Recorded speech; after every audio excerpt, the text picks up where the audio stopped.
There we go. Let's get started. So thank you everybody for coming to the New York WSO's November general membership meeting. We have a lot of great topics that we're going to discuss. I'm going to go through the presentation, and along the way, if you do have a question, feel free to chime in. Otherwise, I'll just wait to the very end to ask for questions, and maybe as we go through this, if something pops up, you can write it down on something that you want me to go back to or elaborate on. But feel free to chime in during the moment. My co-host, fellow board members are going to be monitoring the chat. Right now, I can't see it, so the only thing I can see right now is just the presentation itself. For our board members who are present, there is myself, James McDermott, Adirondack Regional Rep, and the board president. Frank Ford is also here, Central Representative. Joe Rodriguez is on vacation. He's on a cruise. He did such a good job at the state championships that we decided to send him on a cruise, nice sunny beach, relax. Chris Smith is here, Long Island Regional Representative. Frank Mintz is also here. He's our New York City Regional Rep. And Erica Queso is here. She's our Western Rep. For athlete representatives, all three are currently present at the meeting. We've got Alyssa Garrison here, Jerry Dunn, and Sarah Soto. Sarah is also the at-large director of the USA Weightlifting Board of Directors. If you ever wanted to see our faces at any other time during the year or read about us or just learn more about the organization itself, then I'd encourage you to go to the New York WSO or nywso.com under the About tab, and you can learn a lot about what it is that our organization does, who we are, and that's where we post our meeting minutes on that website or that page and drop-down box right there. You can also find the meeting minutes on the USA Weightlifting's website, but sometimes there's a delay on when that gets posted, and it's also possibly difficult to find at times. Now, in the current events of things, there has been an election going on to seat a new board in the new year. On November 7th, they had started an election and it had to be restarted. So the election has currently been running from Tuesday, November 14th to Tuesday, November 21st. So you have a couple more days to vote if you haven't already.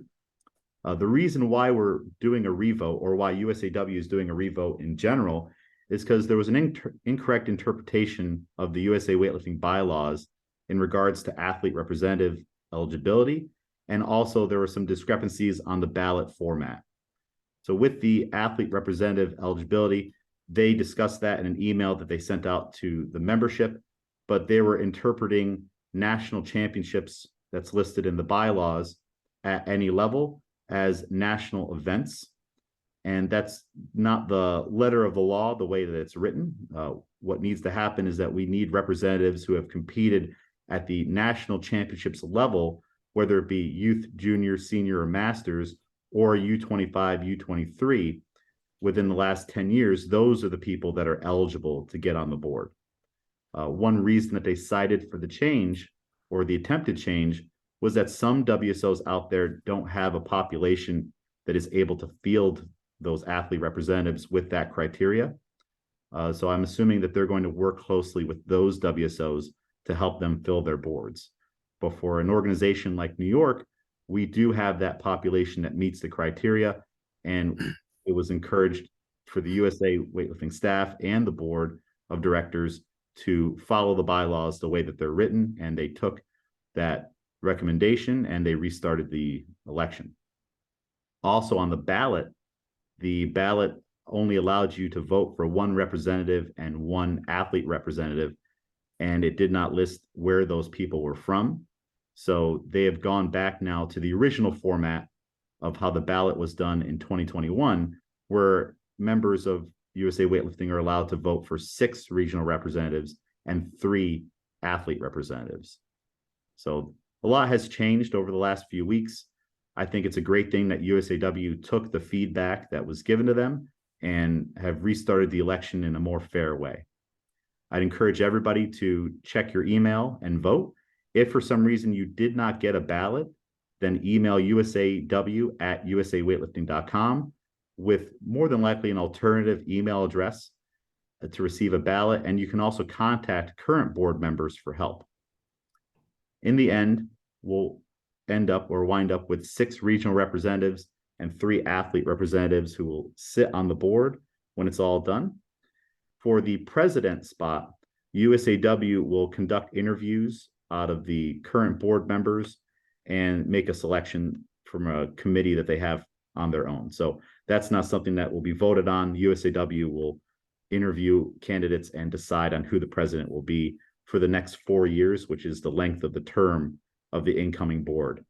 And that'll start on January 1st, 2024. So that's all the news there. Just a little quick recap, make sure everybody's on the same page with what's going on with the election.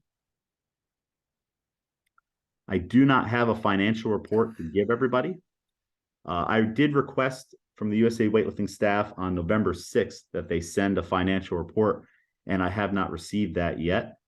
My assumption is that they're incredibly busy with all the election stuff that's going on, restarting the election, and also the American Open Finals that's coming up. So I will hopefully have a financial report by the end of the year that we will be able to put in our meeting minutes for our December board meeting. Which means it'll be posted on the website for everybody to look at. Yes. Yep. Right. It'll be posted on USAW's website and also our own. Just some metrics to go over on the growth of the WSO and what has happened this year. In our first quarter, which was January 1st to April 16th. April 16th is when we held our last general membership meeting. We had 1,024 members, 34 sanctioned clubs, 7 total meets had happened at that point in the year. And then we had 5 USAW coaching courses that went down. Since that date to now, we've seen a little bit of a dip in the membership. I'm assuming that might be a bunch of 1-month memberships of people signing up for meets and then letting it lapse after that meet happens. We did see an increase in the number of clubs throughout the rest of the year. We've got 5 additional clubs. 20 meets were held since April up to this date. And there's a little breakdown of how many meets were done in each of the regions. And we also had 4 level 1 coaching courses and 1 level 2 that happened since April. For the total on the year, that's 28 meets, 4 in the Adirondack, 2 in the Central New York region, 4 in the Hudson Valley, 9 in New York City, 5 in Western New York, and then 4 in Long Island. There's a little asterisk there next to the Long Island, just because there is 1 more meet coming up in December. It'll be the last meet of the year in New York State. And I added that to the total there. Otherwise, that would say a 3 on everything that's happened up to November 19th. So that's quite a few meets that have happened in New York, a lot of opportunities to compete. And there's going to be way more in the new year. So we have 11 meets currently on the calendar. The Nick Curry Memorial on December 9th will be the last of 2023. And then everything else is 2024. We have currently on the schedule 11 competitions. There's 10 listed right here. The 11th one would be the state championships. So there is going to be I think we're going to break that 28 meet record going into 2024, because no doubt there's going to be many, many more sanctions coming in than this is just the beginning of the year. For coaching courses, we have 3 on the calendar. There is 1 that's happening out in Western New York on a college campus. That's going to be a level 1 in December. And then we have 2 coming to the Adirondack region in Round Lake. One's a level 1 in February, and then another one, the date and time are to be determined. I'm assuming that'll just be later in the year. So there are a lot of competition opportunities coming up. You can always find a listing either on USA Weightlifting's website, or if you go to the events tab on our website, you can see a listing there. And if you click the WSO logo under or above each listing, it'll take you to the entry form where you can sign up for those competitions. So that's updated pretty regularly to find that information if you're looking for a meet. A big congratulations goes out to Sarah Soto. She is now an IWF Category 1 technical official. It's quite a bit of work to reach this level. It's a minimum of 6 years at each stage as a referee. The first stage being just a local ref, then the second stage being a national ref. Then you become an IWF Category 2, and then finally an IWF Category 1. And I'm noticing now that says Cat 2 twice. So we have to restart this entire presentation. Well, I think, no, I'm kidding. But that last one should say IWF Category 1. We've got some nice words here from Sarah. We're very proud of this accomplishment. Again, it's a lot of work. And if you are someone that wants to rise through the ranks as a technical official, then I would encourage you, one, to volunteer at as many of these meets that you see right here on the calendar as possible. Get time in the chair and get to know the local community more. Of course, volunteer at national level events. And if you want to know more about the process on what it takes to become a national referee, then a Category 2, and then a Category 1, go to the Technical Officials tab on our website, and that will outline all of the steps that you have to do to meet each requirement. And there's also a listing on that page that needs to be updated because I've got to add Sarah on there now to the Category 1. But that will show you who the current Category 1 and 2s are, who the national referees are. And if you're a local ref, it'd be a great idea to email some of those people, pick their brain, get some advice. Hey, what should I do to get from A to B and to be a better technical official, pass the test one day, or just be involved with the TOing community in general. So congratulations again, Sarah. Awesome accomplishment. Next up, good luck to everybody that's competing at the American Open Finals. That'll be taking place on Thursday, December 7th to Sunday, December 10th in Wilmington, North Carolina. I've got a listing here of all the names of all the athletes from our organization that are going to be lifting. We wish them well and that training continues to be productive up until that date. And we're looking for records, medals, personal records, everything you can imagine. This group right here, I have no doubt, is going to kill it. And if you would like to watch the event during those dates, go to usaw.live to watch the live streams. I'm assuming that there'll be multiple platforms like they normally do, red, blue, stars, and you can see the individual live streams for those platforms right there. And we'll have more community posts going out, I'm sure, congratulating everybody and wishing them good luck. Got a lot of important dates that we're going to go over. And the first one is the 2023 Outstanding Athlete. Our nomination period is going to run from Monday, January 1st, 2024 to Sunday, March 31st, 2024. That will be the nomination period where coaches, teammates, parents, athletes can all go on to the Outstanding Athletes tab on our website and make a recommendation on someone that they feel would be the most outstanding junior, senior, masters, or most improved lifter in our organization. One more shout out goes out to the names that you see listed here: Jasmine Nautel, Andrew Smith, Juliana Riotto, Robert Marvald, Joelle von Bischofshausen, Brett Andrus, Stacy Stadler, and Julian Passerio. These athletes are our most outstanding athletes for 2022. And if you look at the photo, there's Mr. Brett Andrus himself hitting an awesome clean and jerk.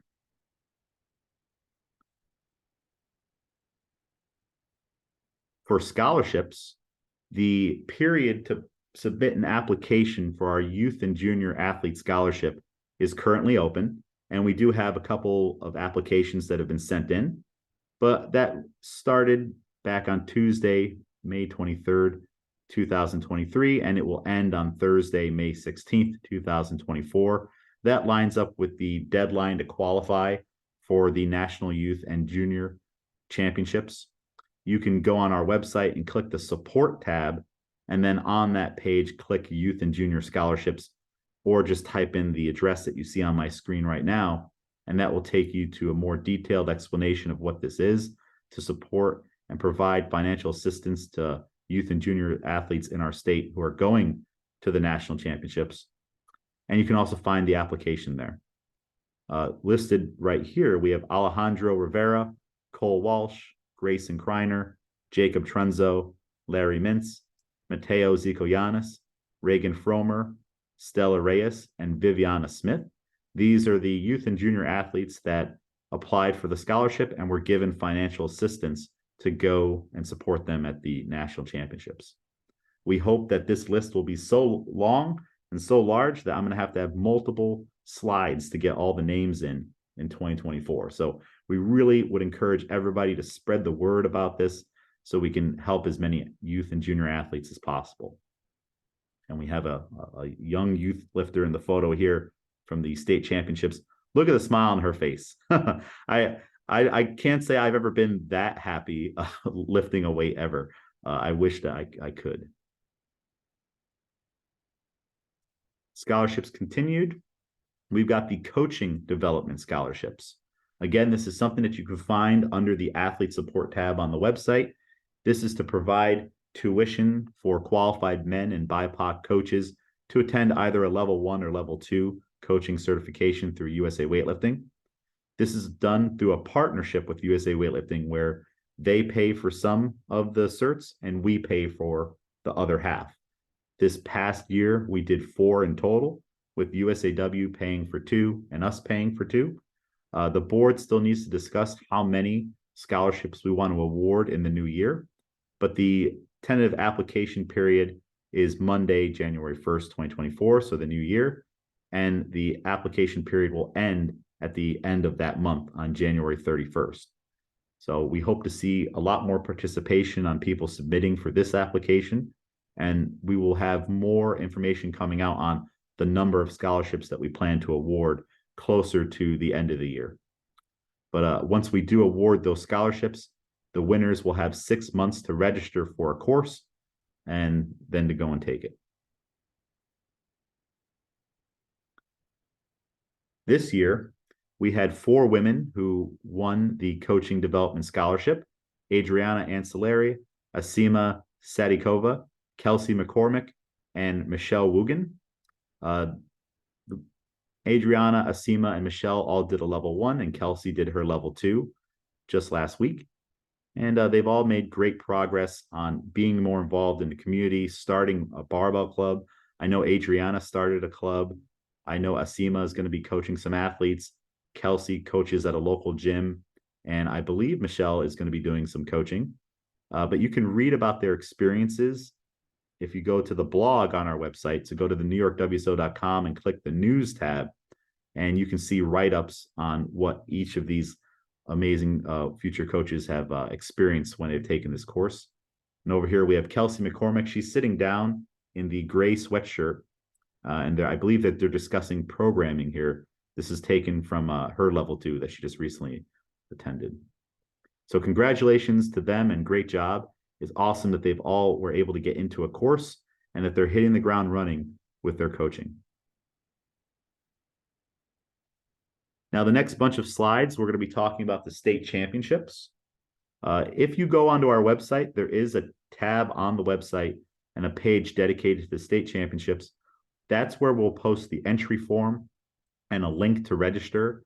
But right now, it just has a save the date and just the basics on when the competition is going to take place. It's going to be the same time of year as it was this year, and which is the end of September. We'll be on the 28th and the 29th, still at the DoubleTree Hotel in Binghamton, New York. The room rate will remain the same for this coming year. So it was $142 per night for attendees, plus taxes and fees. And the discount code is available right now. So if you are a planner and you like to book your rooms and stuff well in advance, that is the code that will work. And if there is some reason why that code does not work, please reach out ASAP and I will let the hotel know. But that's what they sent me, and that's what I'm telling you. For the registration, early bird will start on May 1st and end on June 30th. Regular registration will start on July 1st and end on August 31st. And the team registration will go all the way through from May 1st all the way until September 22nd, which is when we'll have the verification of final entries meeting. So if you're thinking about fielding a team, you'll have quite a bit of time to get all your ducks in a row, figure out which athletes are going to go to the meet, and then submit that information to me. A big thank you goes out to Joe Rodriguez, who was our meet director this year. There are some words from him on the screen. Again, he could not make the meeting today. He's on a cruise with his family, enjoying himself. The photo that you see here was taken by his wife, Julie. And many of the photos that you've seen so far on the PowerPoint presentation, outside of the Scrooge McDuck photo, were taken by Julie from the state championships. She's a great photographer, and it was awesome to have her there. If you go to that website, jmjphotos.net, if you haven't already, that's where you can find photographs from your competition performance if you lifted this past year. So thank you again to Joe for all of his hard work. Thank you to the volunteers. We had our competition secretaries, Dina Smith and Jeff Scott.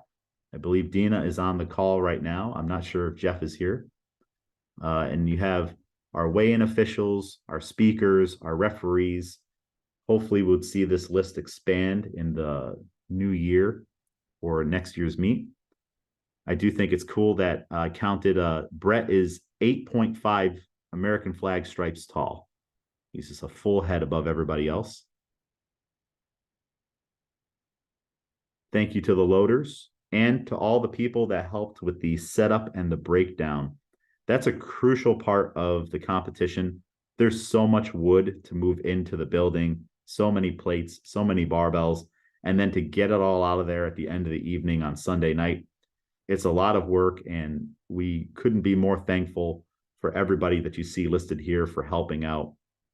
Just to shout out a couple names here, Linda Reisman and Tom Tedesco, they're from the Long Island region, and Tom lifted early in the morning on Sunday and then stayed throughout the rest of the entire competition simply to help.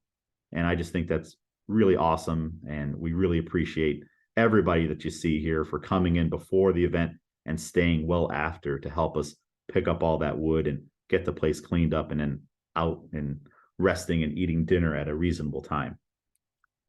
Thank you to Michael Rodriguez for his work on the live stream. You can find the live stream video for the state championships on our official YouTube channel, along with a couple other competitions that were there. It was really cool to have Ariel Offrey Ackman there to sing the national anthem. Hopefully we'll be able to do that again this coming year. And then again, thank you to Julia Rodriguez, but also Justin Barber and Celia Ricci for helping out with photography and offering those services to the athletes in attendance. I know everybody loves those photos, and it's really cool to see them relive the event in a small way when people post those photos. Now, just some numbers on data from the state championships. We had a pretty good regional representation. As you can see here, it's broken down between men and women, and then the total. The Adirondacks had the most people coming out to do the event, and then we have the other regions listed out. We did have some people that were not a part of the WSO or were not residents or both who did the event, only 4 of them. This table displays athletes per region at the close of the registration. It doesn't account for the people who did not come. There were plenty of people that signed up, but they, for one reason or another, had to withdraw or just couldn't make it out. So only 149 people actually weighed in and competed out of the 160. But this is after the close of registration, just so we know where everybody's coming from. 83 women lifted and 66 men lifted, which continues the trend of more women competing at the state championships than men for the last 2 years in a row. I'm not sure about 2021 or prior. To further break it down, we had 16 youth athletes, 13 juniors, 40 masters, 93 seniors, and 11 teams that participated in the event. It's great to see those big numbers. It's awesome to see so many masters coming out. Actually, that shouldn't be a 40. You bust out my calculator here, 49 plus 44. It's 93 masters. So that's quite a bit. That might be a little bit of a typo there. I might need to update that later. but it was quite a bit of Masters athletes that came out. For the medal count, we gave out 139 medals, quite a bit to the Masters, and of course, quite a bit to the seniors, a handful here and there to the youth and juniors. I think it's interesting on some of those that we didn't give out that many bronze, so that means that we probably had a lot of sessions where there was either one person or two persons, which there's nothing wrong with that, but I just thought it was interesting. For the state champions themselves, if you go to our website, there is a listing of all the state champions for the last 4 New York State Championships, and it's broken down by year, and you'll notice that next to someone's name, there's an asterisk next to maybe their snatch or their clean jerk. That denotes that they have the current record. I still have to update that, so if you look at 2023, it just says the bare names. It doesn't say if anyone has a record or not yet. And if you go to the meet results on our website, you can find the official spreadsheet and also the competition secretary report for the event. So if you want to really look and see, hey, where did I fall? How many people were lifting in my session? You can find all that information there. As far as records, we had state records and state meet records that were broken at the event. There is a difference between the two. For the state meet records, you can only break that record at the state championships itself. And it might be a double whammy where you break the state meet record and it's also a state record, but that is particular to that event. So when it comes down to the state records, 35 of those were broken. For the state meet, 124 state meet records were broken. That's quite a lot of records being shattered left and right. It's a testament to the awesome lifting that was done over the course of the weekend, and also all the hard work that everyone was putting in training for it. It's 159 total records, which is about 20 more than last year. So New York WSO athletes definitely stepped up their game when it came to trying to break records. And if you are not sure where to find our records, you can, on the website, click the state records tab, and that will show you the records for the state meet, and then also provide a link to the application. For the state meet itself, Frank Mintz went through all of the results and calculated who broke a record or who did not. We don't typically do that for the state records. It's just a state meet thing. But it was a lot of work. It took quite a bit of time. So thank you, Frank, for doing all that work. And you can find all of that on the website. Congratulations to our best lifters in each category. For the youth female, we had Marcy Baldinger. For youth male, Trevor Whedon. For the junior female, Tyler Bergman. Junior male, Connor Lacey. Senior female, Juliana Riotto, who's pictured right there, making an awesome snatch. For senior male, Luke Dahlberg. And for Masters female, Nydia Pardo. Masters male, Robert Santoro. So congratulations to our best lifters from the event. It was awesome to watch them lifting. And congratulations to our teams. We had for the best women's team, Griffin Strength Barbell took home the award. And for our best male team, we had Avitas Weightlifting. So congratulations to our teams, for all of your hard work. This was a very competitive team competition this year, where out of all the 11 teams, it was a couple points difference between who was taking first place, third place, etc. So very competitive this year. Now I have a couple stories that I want to share from the state championships that stood out to me and I think warrant bringing to the attention of everybody. But this story comes from Victoria Ferreira. She's on the call right now. Before the state championships, she was experiencing frequent allergy-induced asthma during the summer that continually became worse as time went on. According to Victoria, she chalked it up to turning 60, the humidity, the rainy weather, and ignored some of the symptoms, and then felt better after taking her inhaler and using a nebulizer treatment. But on August 28th, she had quite a bit of coughing going on for several hours. couldn't get out of bed, struggled to walk. Her husband called 911 later that evening, and she was unable to make the trip herself. So an ambulance was called and they put Victoria on oxygen. She said that she lost consciousness, was in and out of it on the ride. Her fingers and toes were turning blue. She spent about 5 days in the ICU recovering from respiratory failure and with a swollen body full of fluid. But during all of that, all she could think about was getting back to weightlifting because Victoria is a weightlifter and she had a meet on the schedule, which is the New York State Championships. She went home after 10 days with a final diagnosis of it being walking pneumonia, which caused that respiratory failure and a lung collapse.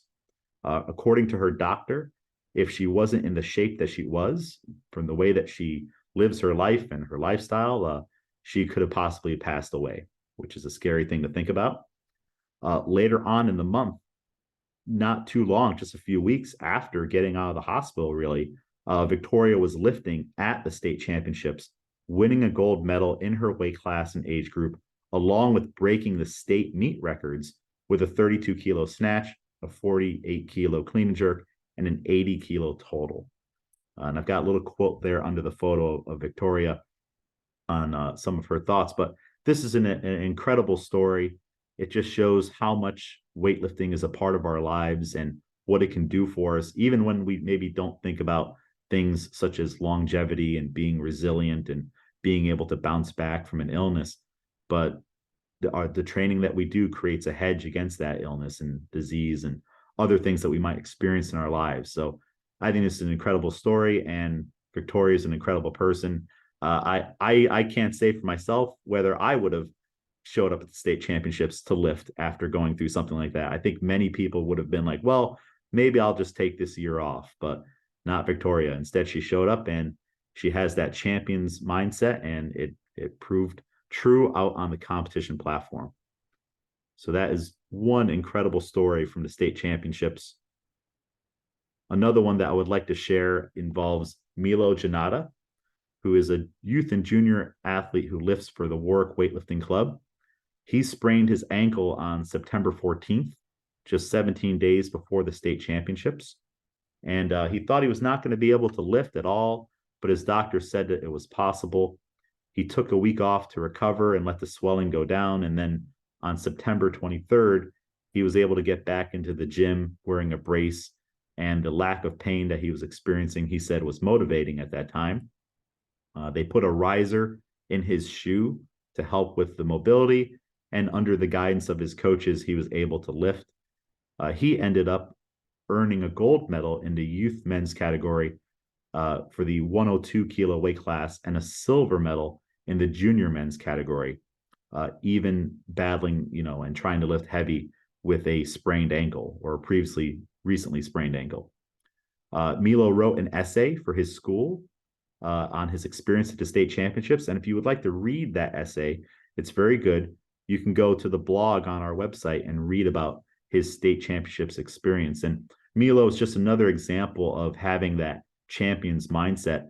Again, it would have been very easy for him just to say, well, okay, I guess I'll just sit this one out and not do the state championships. Instead, he listened to his doctor, listened to his coaches, put his head down.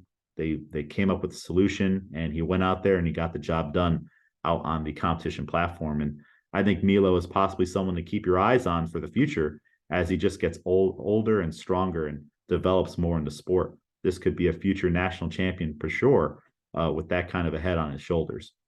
So great job, Milo. Now, for the state championships, we do have some plans that are ongoing for 2024. The goal currently is to move to a 2-platform event. We've received a lot of feedback on that, and it would solve a lot of problems in terms of how many people are in each session and how many athletes we can accommodate throughout the day. The board will begin discussing the budget and how we can accommodate that change very, very soon. And more than likely, it will result in an athlete cap increase as well. Right now, we're only accepting 160 athletes at the event, but I think with 2 platforms, we can do more, but not so much more where sessions, of course, are overburdened and the technical officials are overburdened or overworked as well. The goal would be to get a reasonable number of athletes, somewhere in the ballpark of 12 to 15 per session, and start the day and end the day at better times. Certainly not 10 p.m. And with that, we did have that feedback survey that went out in October after the competition. Thank you to everybody who participated in it. It's very helpful to receive that feedback. It's given us a lot of things to think about and take into consideration as we plan next year's event. And again, including the number of lifters per session and the late evenings. We will need more volunteers and community support to fill those technical official roles and to also field equipment. If we do change to a 2-platform meet, that would probably mean that we're getting about 10 warm-up platforms, which means we need more equipment to field for those. And we're also going to need more bodies and seats who are capable of reffing and officiating sessions, doing weigh-ins, speaking, loading. So if you didn't get a chance to volunteer this year, I'd highly encourage you for when it comes out to sign up and to get involved and ask your local rep or ask myself how you can help and give back to the community that way and just be involved. I did give specific feedback to the hotel that came from the survey. So we took the feedback for ourselves, and anything that was about the hotel, I made sure to get on a call with them and explain, hey, let's not put the food out into the hallway, right next to the weigh-in room where people are starving. And let's make sure that the weigh-in rooms are secure, make sure that people know in advance that there aren't going to be microwaves in the room, which really that's just a note for myself. I'll make sure to include that in a future email talking about what athletes should expect, but just gave that feedback to the hotel, among other things that we noticed. And they're very receptive to that feedback, and they're going to make those changes for us going forward. And that is it. That is what I have for everybody. Does anybody have any questions, comments?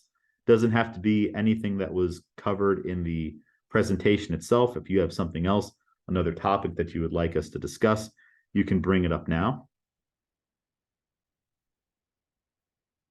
And if there's anything that came up in the chat, I cannot see the chat. Board members can let me know. Nothing in the chat, just Victoria noting she could see the smoke from Virginia and the Catskills today. That's all. Oh, really? Wow. So there really was a fire. Oh, okay. And it's out here in the Catskills. That's interesting. Yeah. And James, thanks for that. That was a great summary and report. Thank you. Oh, thank you. No questions? Go out and vote. But I love questions. Okay, I have a quick comment. I didn't check the website, but I think Sarah is now one of 5 international ones in New York State. That's how rare this accomplishment is, Sarah. I mean, there's only 5 in the whole state, so wow. Good job. Jerry, you played a big part in that. Thank you. Well, I wasn't going to say that, but yes. Okay, I was one of the testers for Sarah, so. Actually, Jerry, it's Sarah is number 5. Number 5, right? It's only 5 in the whole state. Yeah, Artie Dressler, yourself, Joe Triolo, and Mark Solomon are the other Cat 1s. That's it. It's a big deal to be a Cat 1. So thank you, Sarah, for doing that work. So happy to, seriously. Yeah. Definitely. Just keep your passport up to date. Okay. You get to go places. Well, if there's no questions, board members, Jerry had a comment. Anyone else have a comment that you'd like to make? Anything you want to say to the membership? I'll open the floor to you.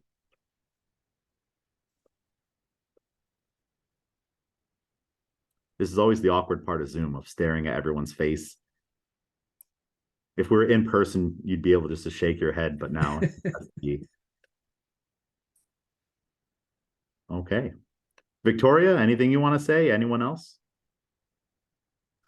Oh, just happy Thanksgiving to everyone. And thank you for the, for telling my story. It's an amazing story. And yes, Oh, of thank course, you. happy Thanksgiving, Yes, Deb. and more to come. So I'm excited. More records to break. Yes. All right. Well, thank you so much, everybody, for coming. Again, this video will be posted on our YouTube channel. It'll be sent out to the membership. And if you are someone that is watching this in the future, one, I hope it's going well. And two, if you have questions after watching this, feel free to reach out to me. You can email me, you can call me, you can text me. You can reach out to anyone on the board, and we'll be happy to field any questions that might pop up.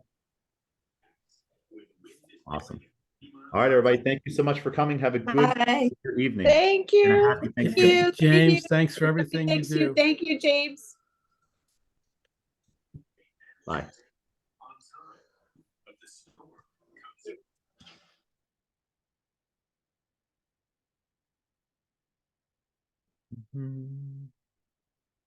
All right.